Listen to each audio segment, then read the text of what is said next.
Bonsoir à tous. Les scènes que vous allez voir ce soir sont dignes d'une série à succès sur le trafic de drogue. Notre reporter a pu embarquer avec des narcotrafiquants colombiens et suivre l'ensemble de la filière. C'est un document rare que nous vous proposons et c'est tout de suite dans Complément d'enquête.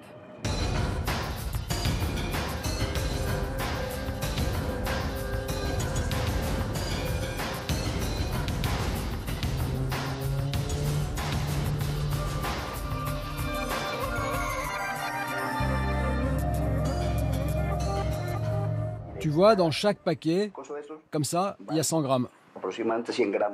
100 grammes, très compressés, qu'il introduit dans les poignées télescopiques de la valise.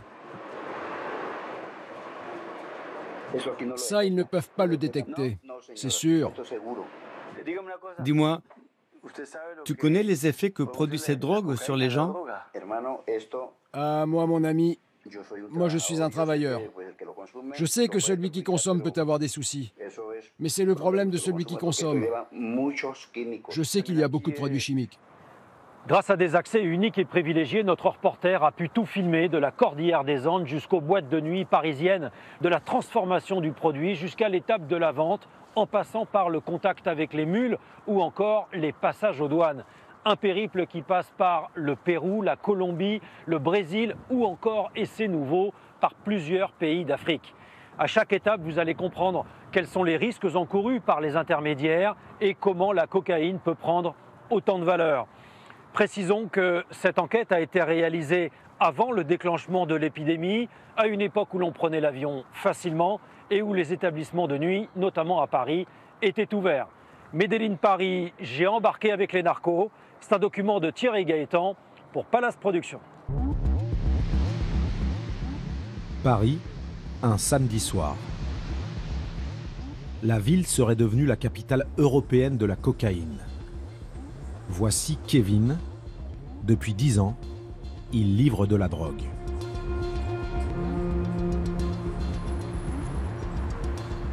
Là, j'ai une soirée, tu me suis. Je t'invite, je te paye un coup. Là, c'est une livraison et c'est fait en même temps. Il a accepté que je l'accompagne dans sa tournée. Il a rendez-vous dans une discothèque au centre de Paris. Aucun problème pour rentrer. Notre homme connaît les videurs et même le DJ.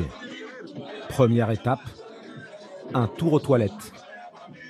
Le dealer est aussi consommateur. Quand en soirée, ça se passe comme ça. Pour tenir la route, pouvoir vendre toute la nuit, travailler, là, tu es obligé de faire ça. Malheureusement, la vie.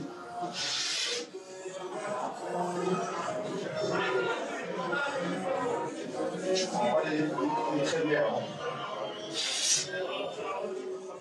Kevin sniffe de grandes doses de cocaïne à même la main. Ça va quoi. Quand les vrais produits, ça va vite. Par contre, t'as chaud. Super chaud. Sur la piste de danse, les clients viennent aussitôt à lui. Un premier, puis un deuxième. Tarif 80 € le gramme. Aussitôt acheté, aussitôt consommé. Kevin s'assoit avec ses clients. Chacun fait son rail sur son téléphone portable et sniffe avec une paille de fortune. Les 4 amis consomment à la vue de tout le monde. Ils ont la trentaine, ils travaillent et le week-end, ils veulent s'éclater.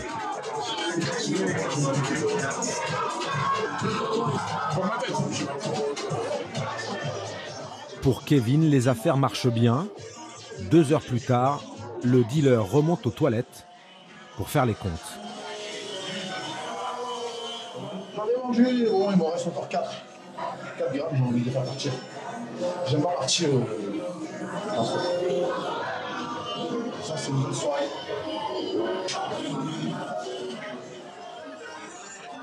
Kevin finira par écouler son stock. Rien d'étonnant. Paris est devenue la ville où on consomme le plus de cocaïne en Europe. Les chiffres sont alarmants. 2 millions de Français ont déjà essayé. Plus de 600 000 sont accros.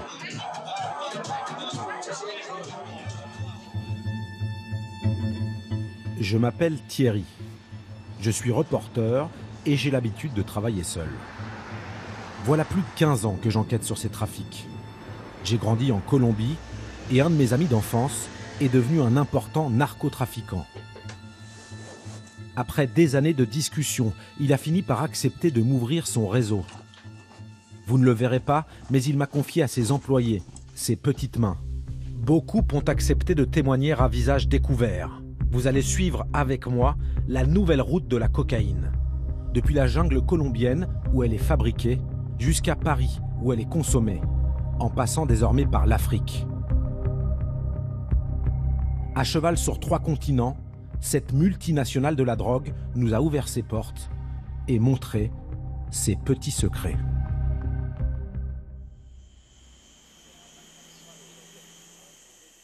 Mon enquête commence sur les contreforts de la Cordillère des Andes, en Colombie, près de Medellín.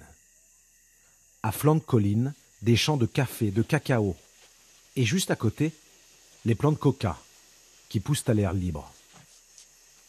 Je suis sur le plus grand site de production de cocaïne au monde. Pablo est officiellement agriculteur.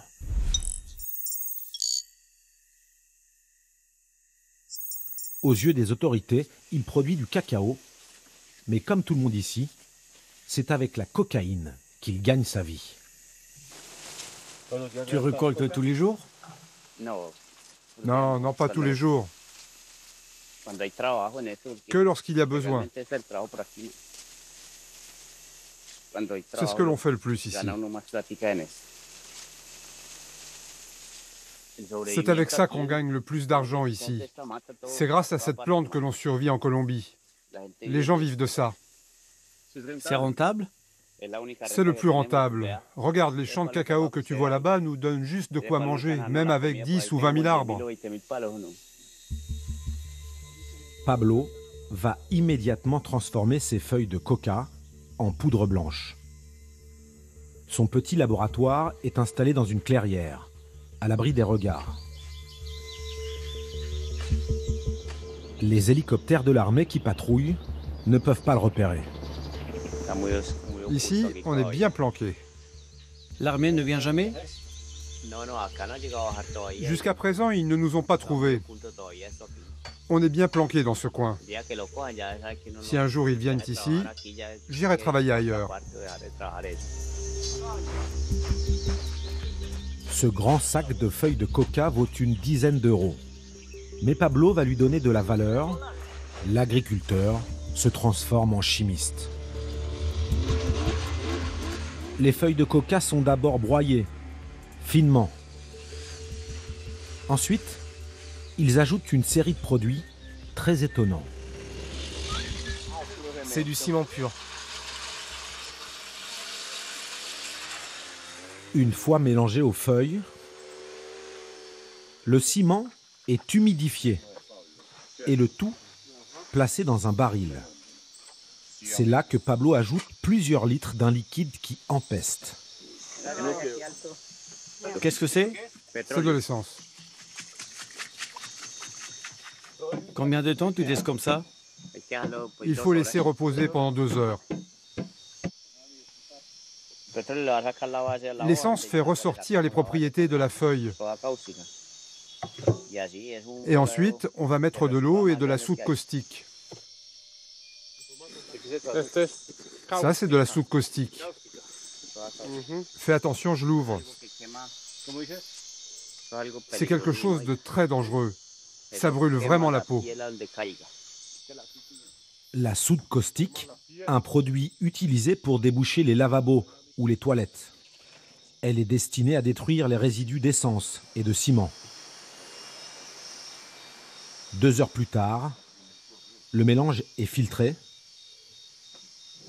Ce qui a de la valeur, c'est ce liquide qui contient les propriétés de la feuille de coca. Le reste part à la poubelle. Et maintenant, la touche finale, un doigt d'acide sulfurique qu'on trouve dans les batteries de voitures. Pablo nous prépare un petit échantillon. C'est ça qu'il faut prendre. C'est la base. La base prend alors une couleur laiteuse. Après quelques heures d'évaporation, Les cristaux sont prêts. Il ne reste plus qu'à les broyer pour les transformer en poudre. Le kilo de cocaïne qu'il vient de fabriquer vaut désormais 800 €.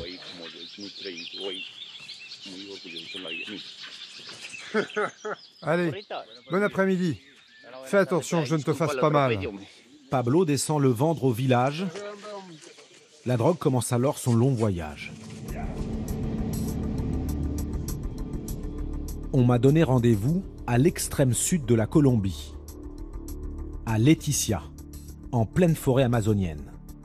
La ville est un repère idéal pour les trafiquants, car elle est placée à un carrefour stratégique aux confins de 3 frontières, la Colombie, le Pérou et le Brésil. Cette petite ville de 40 000 habitants abrite le plus gros port colombien sur le fleuve Amazon.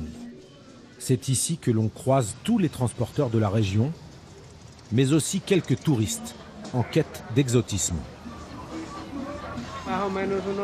J'ai environ une quinzaine de touristes aujourd'hui qui viennent des Pays-Bas, d'Allemagne, de France et de Suisse. C'est dans ce bar du port que j'ai rendez-vous avec 2 hommes. Ils sont censés me prendre en main.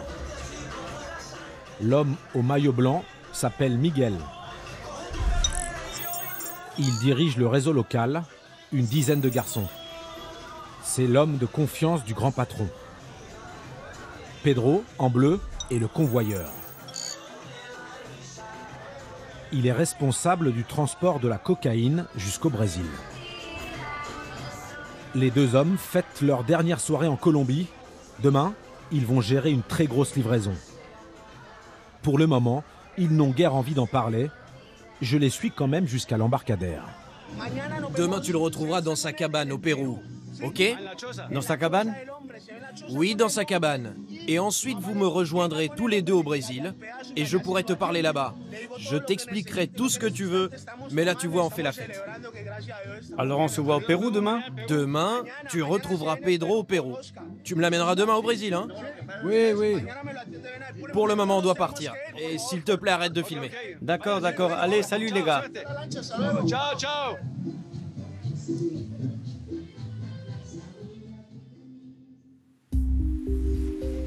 Le lendemain matin, je descends l'Amazone. Je ne connais pas l'endroit où habite Pedro. Ils m'ont envoyé leur piroguier. Après 2 heures de bateau, j'arrive au Pérou. Sur le fleuve, pas de frontières, pas de douane ni de militaires. L'endroit idéal pour les trafics. C'est dans cette cabane, au milieu de nulle part, que Pedro m'attend. Bonjour. Comment tu vas? Bien, merci, oui. Bienvenue. C'était pas facile d'arriver jusqu'ici. Oui, je sais, c'est compliqué. C'est dans cette modeste maison en bois qu'il vit avec sa famille. En pleine forêt, l'endroit est paisible, personne aux alentours. Rien ne laisse supposer que cet ancien paysan est un des maillons essentiels d'un réseau de trafic de cocaïne. Tu vas nous accompagner alors? Oui. Tu verras comment ça se passe. Mais tu peux compter sur moi. Pedro tient à nous montrer quelque chose. Et là, il y a quoi? La cocaïne. Dehors, sous son plancher, une petite fortune stockée sous une vulgaire bâche. Depuis les montagnes colombiennes, la cocaïne a pris de la valeur. Elle vaut désormais 1100 € le kilo. Quelle quantité tu as ici? Là, il y a 1 kilo, là. Mais en tout, il y a plus de 10 kilos. Je te montre un échantillon. La drogue ne lui appartient pas. Pedro est un simple passeur. Mais il est très fier de nous montrer cette cocaïne pure. 5, 6, 7. Ça va aller où? Ça va descendre le fleuve jusqu'au Brésil. Si tu veux m'accompagner, il n'y a pas de problème. Ici, j'ai 11, 12, 13, 14. J'ai 15 kilos de marchandises ici. Pedro emballe les pains dans un simple sac de supermarché. C'est le jour J, il part pour 20 jours d'un voyage à risque. Tu en as d'autres encore? Oui, j'ai encore plus de 20 kilos un peu plus bas, sur le fleuve. Tu verras si tu viens avec moi au Brésil. Et ici, tu n'as pas de problème avec la police? Non, monsieur, ici la police et la justice ne viennent jamais. Il n'y a aucun souci ici. Je suis adoubé par le grand chef de réseau. Oui, tu viens avec moi. Le convoyeur me fait une confiance totale. Une barque nous attend sur le fleuve. Salut, ça va? Tout va bien?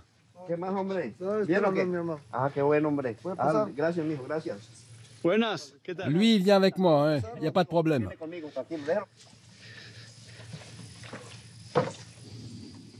En face, c'est la Colombie. La marchandise vient de Colombie. Ici, on est au Pérou. Et ici, il n'y a pas de problème? Aucun problème. Ici, on est tranquille. Il n'y a aucun danger.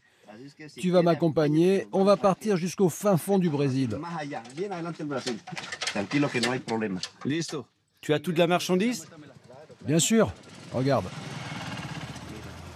Voilà 12 ans que Pedro, le vieux paysan, est devenu convoyeur. À chaque voyage, il risque plusieurs années de prison, mais selon lui, il y a peu de chances qu'il soit arrêté. Je vis de la cam, de la coke. Moi, je vis de ça. Par ici, la police ne te dérange pas. Si jamais tu te fais arrêter, c'est parce que tu as été balancé. Du reste, personne ne te dérange. Je trafique aussi des armes quand je ne fais pas de la coke, tu comprends? Et tu l'emmènes toujours au Brésil? Oui, nous on travaille entre le Pérou, la Colombie et le Brésil. Nous entrons sur le territoire du Brésil.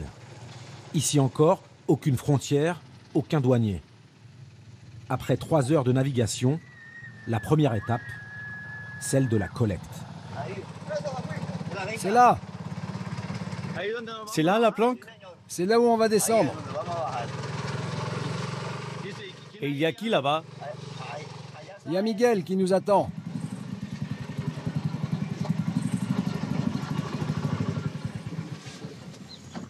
Nous posons le pied sur le sol brésilien. Miguel, le grand chef du convoi, nous accueille. Salut, ça va Pedro? Comment ça va? Tout va bien? Tu m'as amené combien là? Il faut qu'on arrive à 100 kilos. Attention, c'est lourd. Au bord du fleuve, une maison abandonnée. Avant leur grand voyage, c'est là que Miguel et ses hommes collectent les livraisons des petits passeurs. Leur stock est impressionnant. Bonjour. Bonjour. Salut. Enchanté. Tout va bien? Je peux continuer? Il y a une grosse quantité ici. Et ce n'est pas tout, il y en a encore. Et dans les sacs, il y en a aussi? Bien sûr. Et on attend encore 100 kilos. On a la meilleure qualité. Regarde ça. Et tout ça vient de Colombie?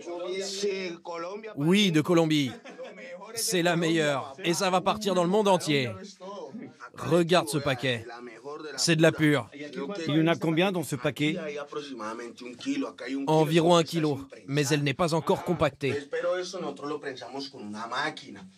Nous, on la compacte avec une machine. Comme tout ça, là. Si tu veux goûter, c'est la meilleure. C'est le top de ce qu'on fabrique. Et combien ça coûte ce kilo? C'est 1 600 € le kilo ici. Alors ici, c'est 2 fois plus cher qu'en Colombie? Oui, ici, elle vaut plus d'argent. Et tout ça, vous allez l'emmener où? Le plan, c'est d'emmener ça jusqu'à Manaus. Mais c'est loin, Manaus. On en a pour 10 jours de navigation. Il faut qu'on attende la tombée de la nuit, par mesure de sécurité. Parce que si jamais il y a un problème avec le patron, c'est notre tête qui est en jeu. Tu sais que ça, c'est beaucoup d'argent. Et c'est pour ça que je suis venu ici avec eux et que tu vas venir avec nous, avec le vieux renard. Un des hommes de confiance du patron. C'est lui le vieux renard? Oui, c'est lui le vieux renard. Il y a combien en tout? On est en train d'emballer. Là aussi, il y en a. Au total, là, il y a 200 kilos. Mais on va réunir 500 kilos. Combien? 500. 500 kilos qui vont arroser l'Europe. Au prix du gramme parisien, il y en aurait pour 40 millions d'euros. Ça vaut une fortune. C'est de l'or blanc. Pas vrai, les gars? Ouais, t'as raison.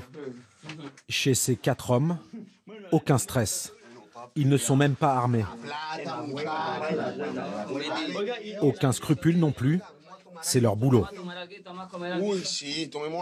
Salaire pour ce gros coup, à peine quelques centaines d'euros. On fait ça pour nos familles, pour nos enfants, pour qu'ils aient une meilleure vie que nous, leur donner une bonne éducation et qu'ils ne soient pas obligés de faire la même chose que nous. C'est dur d'être ici en Amazonie? Oui, c'est dur.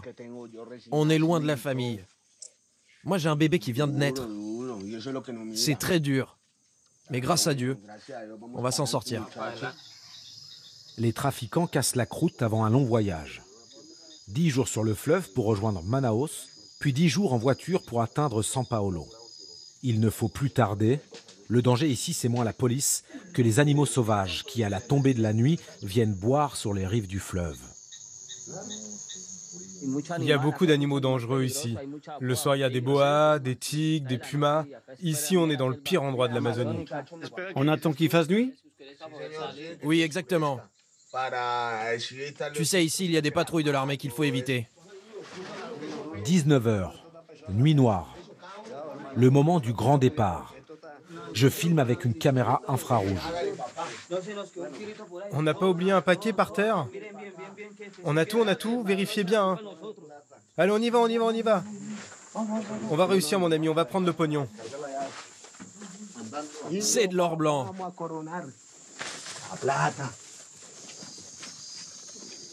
Un chauffeur les attend. Il charge discrètement, sans la moindre lumière. À bord de cette pirogue, 200 kilos de cocaïne.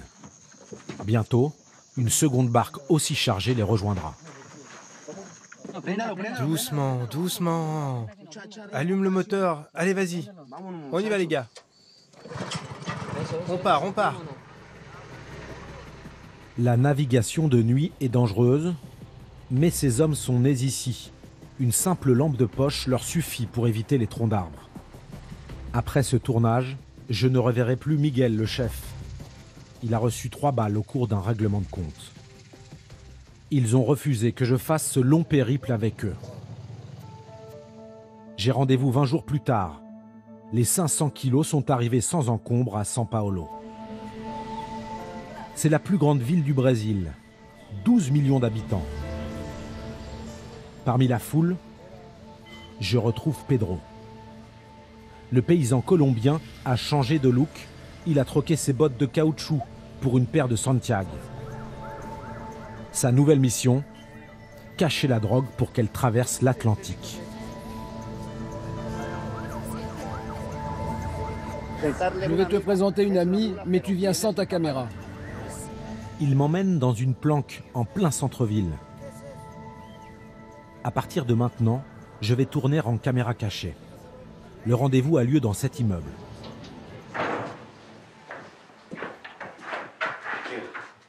C'est un bel appartement? Oui. Je suis en train de terminer cette valise qui doit partir cette semaine. Je peux regarder? Si tu veux, oui. Ici, il n'y a pas de drogue? Non, seulement ici. Où ça? Seulement dans les tubes? Oui, c'est dans les tubes.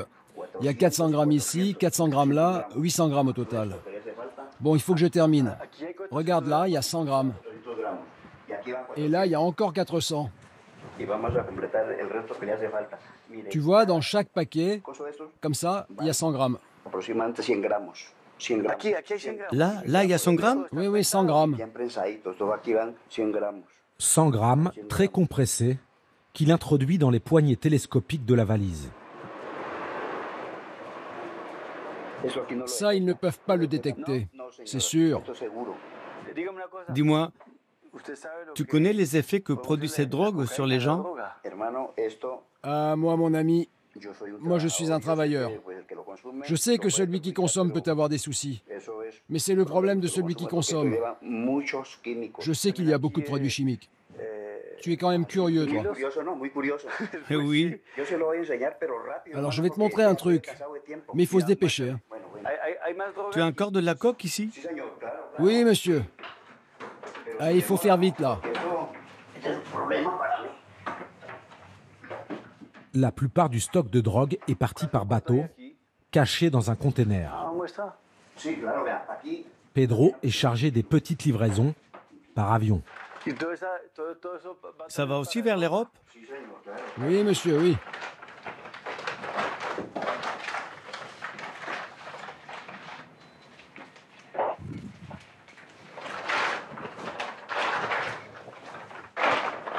Et là, il y a 7 kilos.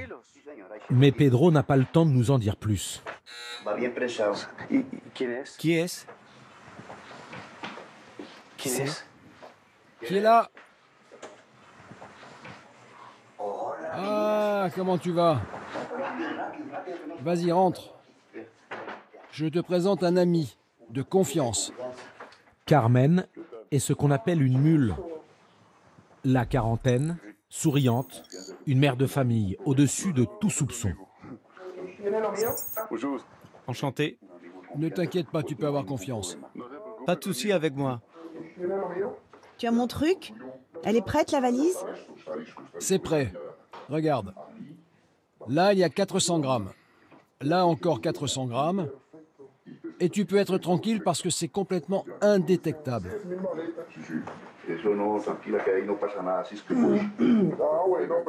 Parfait, c'est prêt. Tu voudrais le faire, toi, pour gagner 3000 €? Et vous l'avez déjà fait? Oui. Ah oui? Oui, je suis déjà allée à Casablanca, au Maroc. Carmen voyage avec un faux passeport. Je suis colombienne, mais je voyage avec un passeport argentin. Ici, on t'arrange tout. Tu sais, dans ce milieu, on t'arrange tout. Quand tu as un passeport colombien, tu es dans la ligne de mire. Mais moi, je suis relax. Faut pas être nerveux. Hein. À partir du moment où tu n'es pas stressé, rien ne peut t'arriver. Tu fais ton check-in, la fouille normale. La valise, il la touche même pas. Parce que, comme dit Pedro, cette valise n'attire pas l'attention. Les policiers regardent toujours la valise sur les côtés et en dessous. Et tu la prends avec toi en cabine? Bien sûr, elle reste avec moi en cabine. Jamais ils ne vérifient ça. Ils vont déchirer devant, sur les côtés, mais jamais les tubes.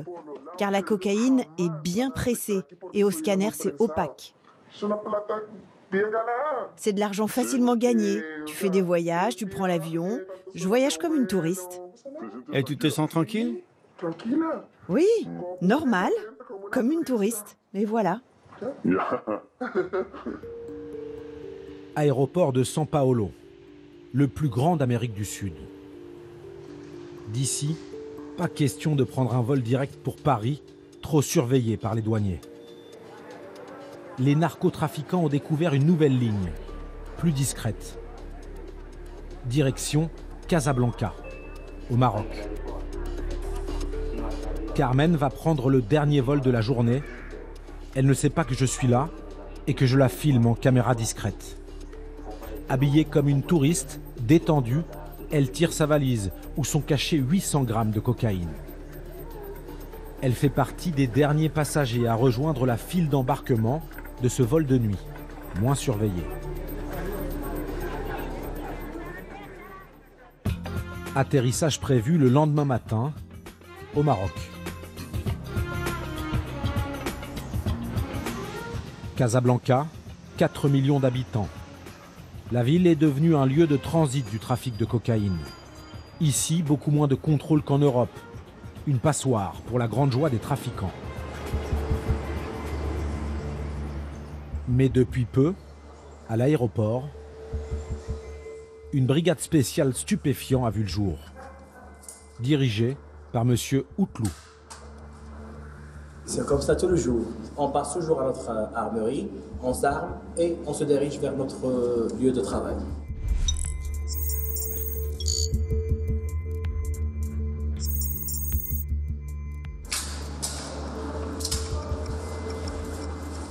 La brigade au grand complet est sur le pied de guerre, car le vol quotidien en provenance de São Paulo vient juste d'atterrir.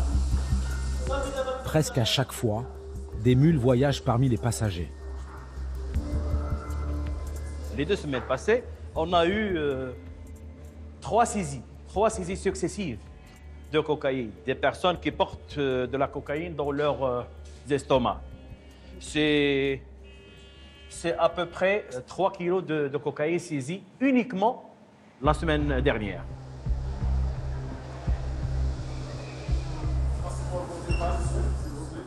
À peine débarqués, les 300 passagers sont scrutés. C'est ce qu'on appelle le profilage. Puis la police s'intéresse aux bagages. D'abord la brigade canine, puis les inspecteurs qui ouvrent la moindre valise suspecte. Les bagages à main, eux, sont passés au scanner. Carmen, notre mule, n'est pas sur ce vol. Mais selon elle, la cocaïne cachée dans les tiges de sa valise serait indétectable au rayon.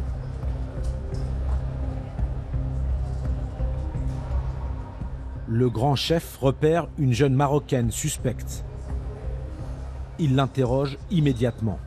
Et nous avons une dame, quand elle fait le profil, c'est une dame qui a des réponses qui ne sont pas tout à fait cohérentes. L'objectif de son voyage là-bas n'est pas tout à fait clair. Donc ça nous donne des points de souci, de pistes. Voilà, des pistes à voir. Bien sûr, on va aller jusqu'au bout avec elle pour s'assurer qu'elle ne porte absolument rien. Pour vérifier qu'elle ne camoufle aucun produit interdit, la jeune femme est priée de passer au rayon X.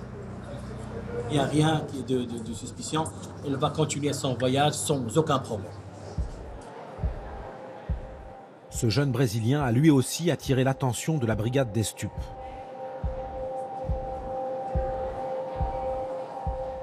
Et la radiographie semble révéler des corps étrangers. Cacherait-il de la drogue dans son estomac? Les policiers n'en sont pas certains. Apparemment, le passager est suspect. Donc, il y a des traces qui ne sont pas tout à fait ordinaires dans un corps humain. Vu par nos agents qui sont spécialisés dans le domaine, le monsieur doit être examiné d'une façon beaucoup plus approfondie. Pour ce jeune homme, c'est la fin du voyage. Il est emmené à l'hôpital de Casablanca, où un laxatif lui sera administré.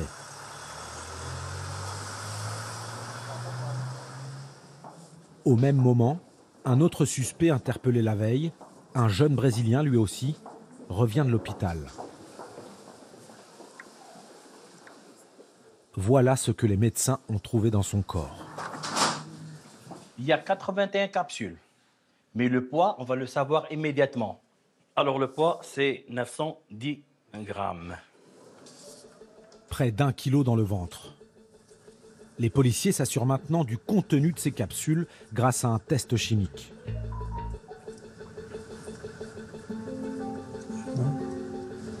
On constate là que ça répond à la couleur bleue. Il est testé positif à la cocaïne, mais cela reste un travail préliminaire qui sera confirmé, bien entendu, à partir de notre laboratoire au niveau du Grand Casablanca. C'est le 320e passeur arrêté par la brigade. Vous lui enlevez le menottes. Ce jeune Brésilien de 22 ans se rendait à Paris. Il est photographié avec sa cargaison.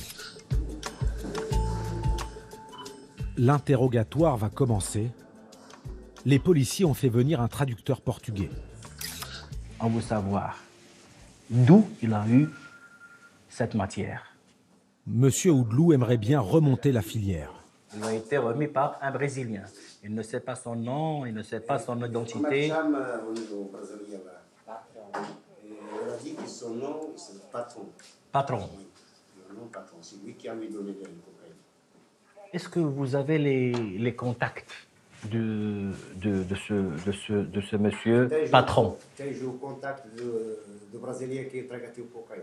Il a dit qu'il a son contact, de Brésilien qui a lui donné le cocaïne, il a son contact.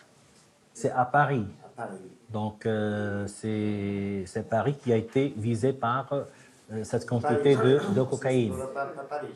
En général, les mules ont très peu d'informations.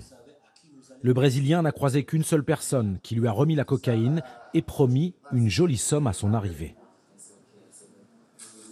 C'est contre combien d'argent vous allez déposer ça?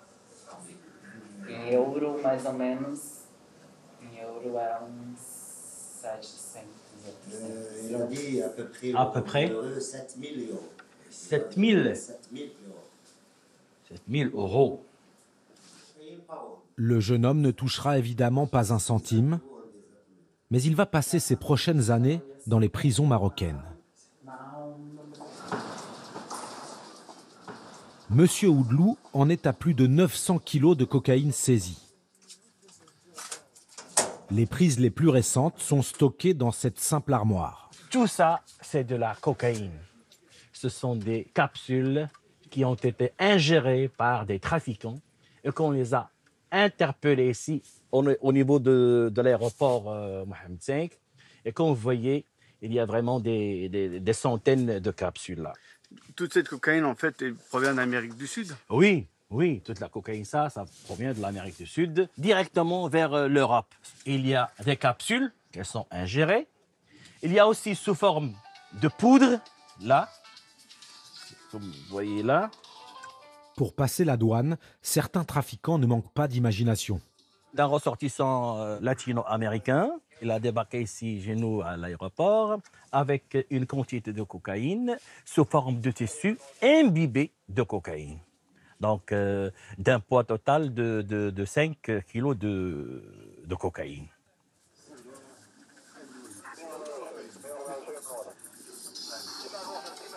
Dans l'armoire, il y a à peu près 90 kilos de cocaïne dans l'armoire là.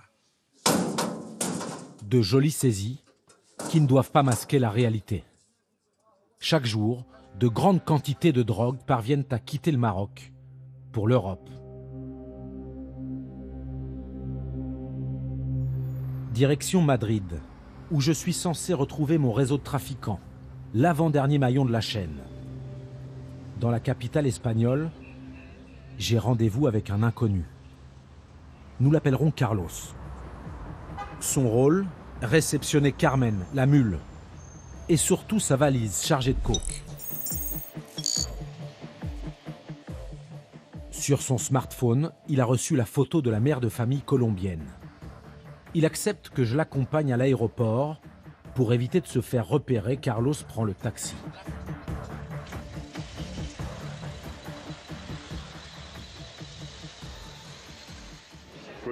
Tu as vu les vols?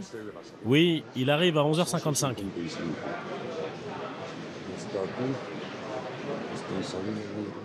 Tu es content? Ouais, bien sûr. Elle arrive dans 40 minutes. Dans 40 minutes, je vais voir la jeune femme.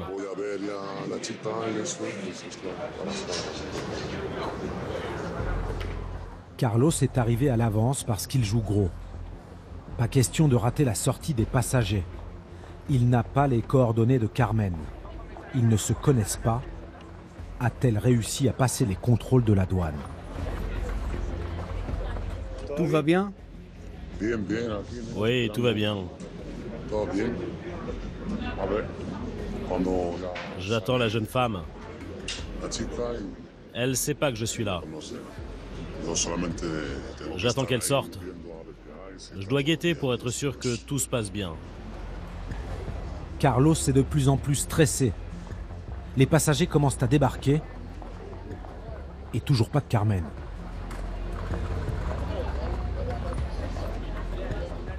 Tu es nerveux?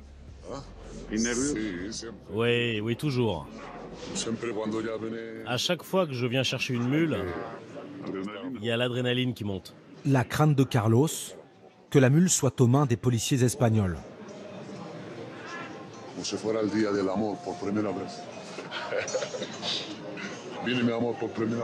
C'est comme quand on fait l'amour pour la première fois. On est nerveux. Quelques minutes plus tard, la voilà enfin. Elle arrive tranquillement parmi les derniers passagers.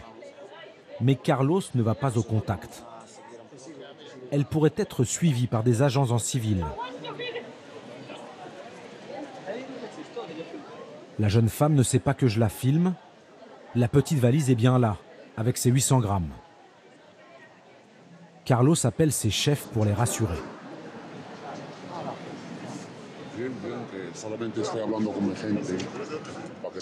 Je rassure mes potes et je leur dis que tout est OK, que je suis toujours en train de la guetter. Elle va prendre un taxi? Attends, je suis au téléphone là, je peux pas te parler. Va au taxi. Je vais alors. Je te rejoins. Je te rejoins. La jeune femme rejoint la file des taxis. On lui a donné une adresse. Une chambre d'hôtel lui est réservée. Carlos la suit discrètement. Je me cache derrière lui pour filmer. Et maintenant, qu'est-ce qui se passe? On doit attendre que la jeune femme aille prendre son taxi et qu'elle aille à son point de chute. Je peux la suivre? Non, tu peux pas. Je veux pas que tu saches où elle va. Je peux aller jusqu'au taxi? Ouais, mais pas plus loin. Je veux vraiment pas que tu ailles plus loin. Je peux jusqu'au taxi? Ouais, mais pas plus loin.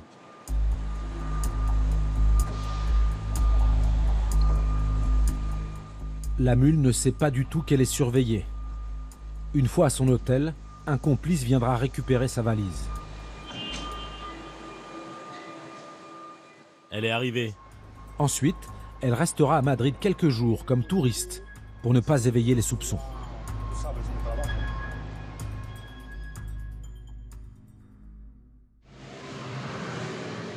Le lendemain, je retrouve Carlos. Il m'invite chez lui, car le trafiquant réceptionne des valises toute l'année. J'ai une porte blindée. Entre. Elle est blindée? En attendant les instructions, il stocke tout chez lui. Carlos a mis au point un système astucieux sur l'œilleton qui lui permet de voir ce qu'il se passe dans le couloir. Ça se vend facilement la cocaïne ici? Oui, c'est très facile. Sur la table, Carlos est en train de désosser une valise arrivée sur un autre vol. Il y en a combien? Combien il y en a? Il y en a 800 grammes. 800 grammes qui sont planqués dans les tubes. Bien.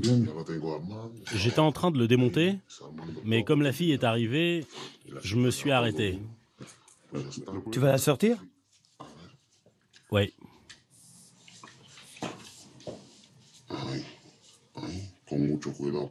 Faut faire très attention à ce qu'elle ne casse pas. Carlos attend les ordres pour livrer le produit. À Madrid, le prix au kilo atteint désormais 24 000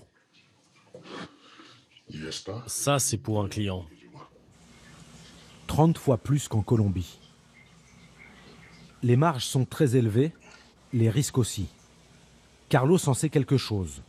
Sa femme qui jouait les mules dort en prison depuis 3 ans. Ma femme s'est fait arrêter alors qu'elle revenait du Panama. Avec combien? Elle avait 6 kilos. Elle a fait 2 voyages qui se sont bien passés. Arrêté à l'aéroport? Oui. À quel moment? La police l'a interpellée à la sortie de l'aéroport. Moi, je l'attendais.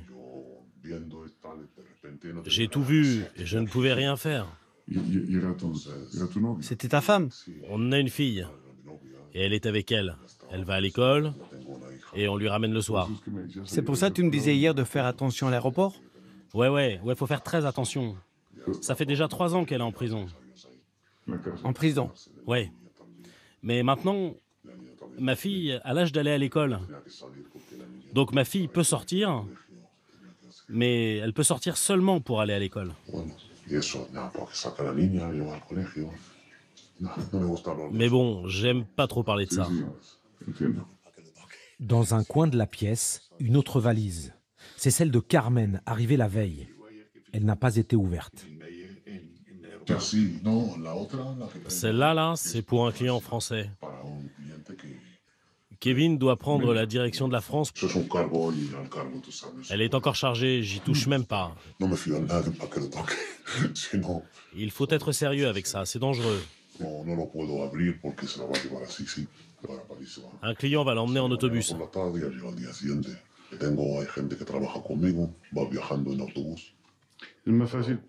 C'est plus facile en bus? Ouais, c'est plus facile, il y a moins de contrôle. C'est plus sûr.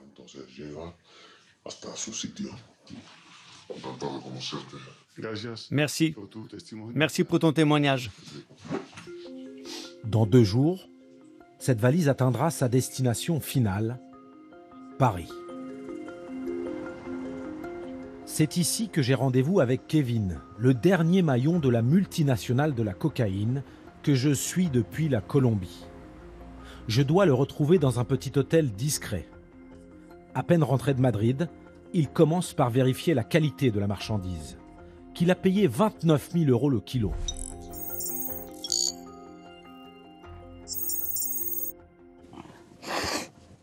C'est pas de la merde. De la cocaïne pure que Kevin va commencer par couper. J'ai une coupe, ça s'appelle le Turbo S, exactement. C'est quoi Turbo S? C'est une base de caféine, en fait, c'est de la caféine. Et ça permet de ne pas faire du mal aux gens. Mélanger la cocaïne avec un produit moins cher, ça permet surtout à Kevin d'augmenter ses bénéfices. Ça permet sur 100 grammes de gratter à la rigueur 20 grammes.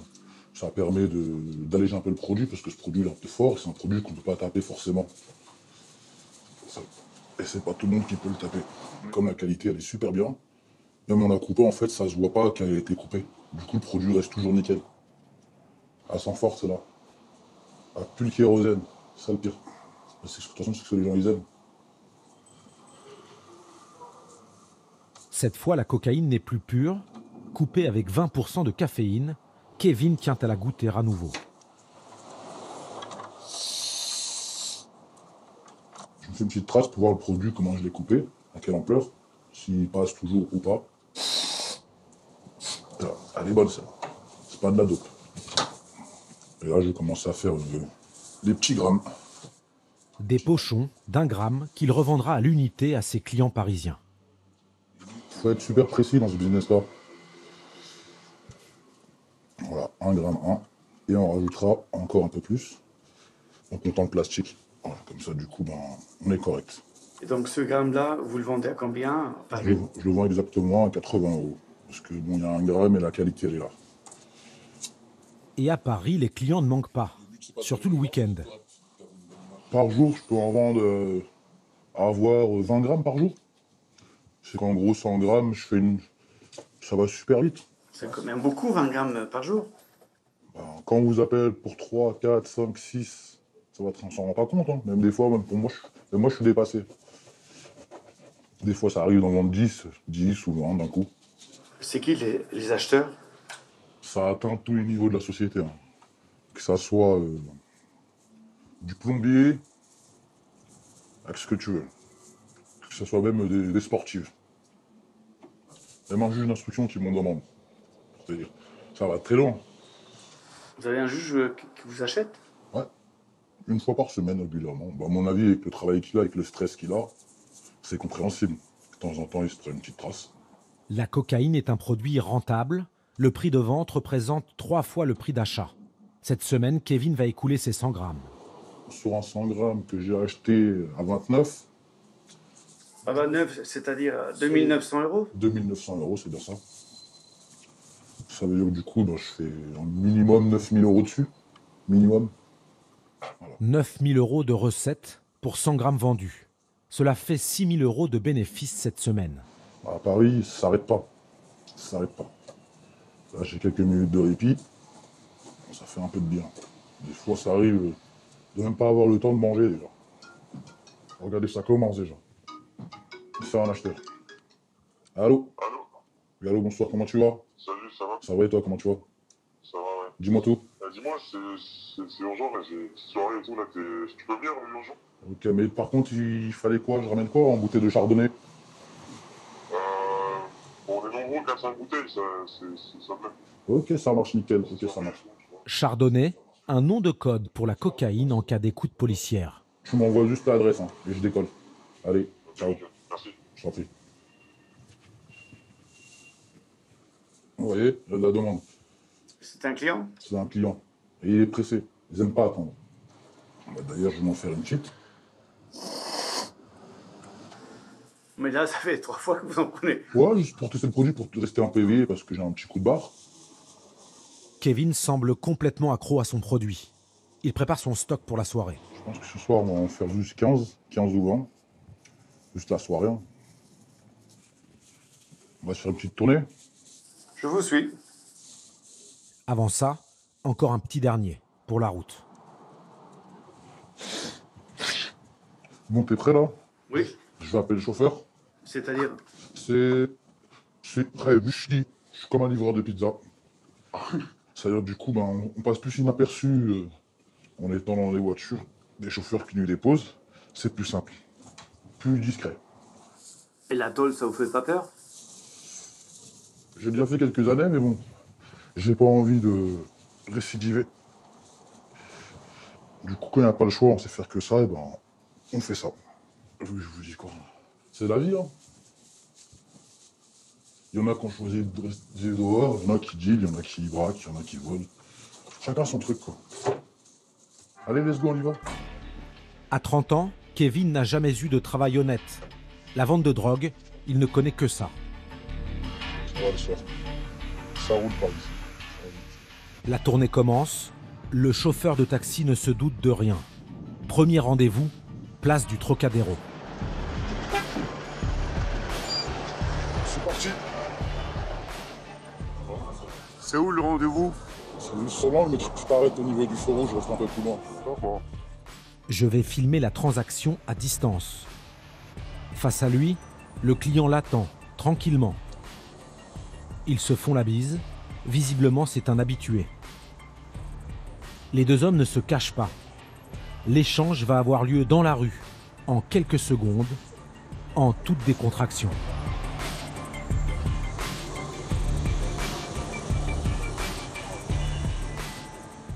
Très vite, la cocaïne change de main, l'argent aussi.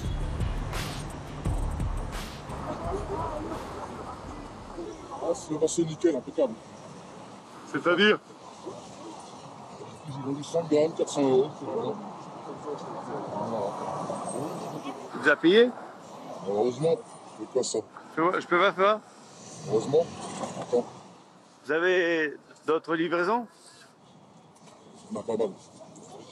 Je suis invité à une soirée, il y a du monde à voir un peu. C'est un peu des gens IP, il y en a qui sont un peu connus, ils n'ont pas envie de... Voilà, se faire filmer. Il faut être discret à ces endroits-là, tu vois, ils n'ont pas envie de se faire remarquer. Une petite soirée détente, boire un petit coup en même temps, et aussi. Et la fête, ils travaillent en même temps. Paris, ça s'arrête pas. Ce soir-là, Kevin écoulera 15 grammes de cocaïne aux 4 coins de Paris. À 80 € la dose, depuis la jungle de Medellín. Le prix de la poudre blanche a été multiplié par 100. Stéphanie Charbonnier, Marie Geoffrey Roustide, bonsoir. Merci à toutes les deux d'avoir accepté notre invitation. Madame Charbonnier, vous êtes la patronne des stupes. Vous dirigez l'office anti-stupéfiants. Et Madame Geoffrey Roustide, vous êtes sociologue, chercheur à l'INSERM. Avec vous, on va parler des chiffres et de la consommation de la drogue en France. Tout d'abord, une question d'actualité. Est-ce que la période que nous traversons, couvre-feu, confinement, fait que vos services ont moins de travail aujourd'hui ? Alors l'OFAST, qui aujourd'hui est créé depuis un an, a eu un an au 1er janvier 2020, n'a pas moins de travail malgré la crise sanitaire que nous traversons, malgré les périodes de confinement que nous avons traversées à plusieurs reprises ces derniers mois.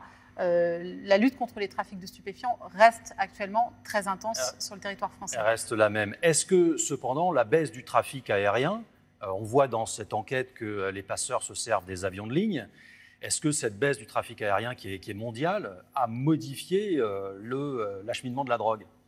La fermeture de l'aéroport d'Orly durant plusieurs mois a effectivement porté un coup d'arrêt au trafic de stupéfiants par la voie des passeurs aériens.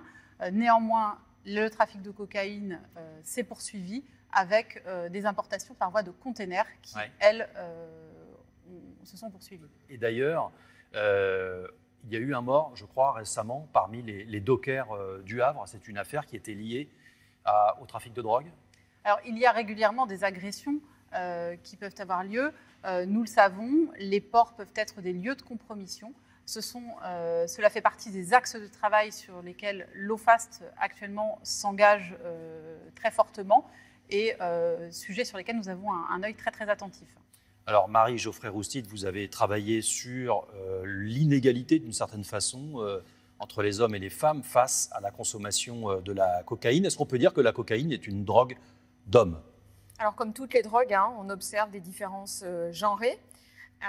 Et donc, la quasi-totalité des drogues sont plus consommées par les hommes. Ouais. Les seuls produits psychoactifs qui sont plus consommés par les femmes sont les médicaments psychotropes. Alors, pourquoi pour la cocaïne? Parce que la cocaïne, c'est une drogue qui renvoie à un sentiment de puissance, d'invincibilité et qui correspond de fait à des valeurs qui sont plus masculines, on va dire.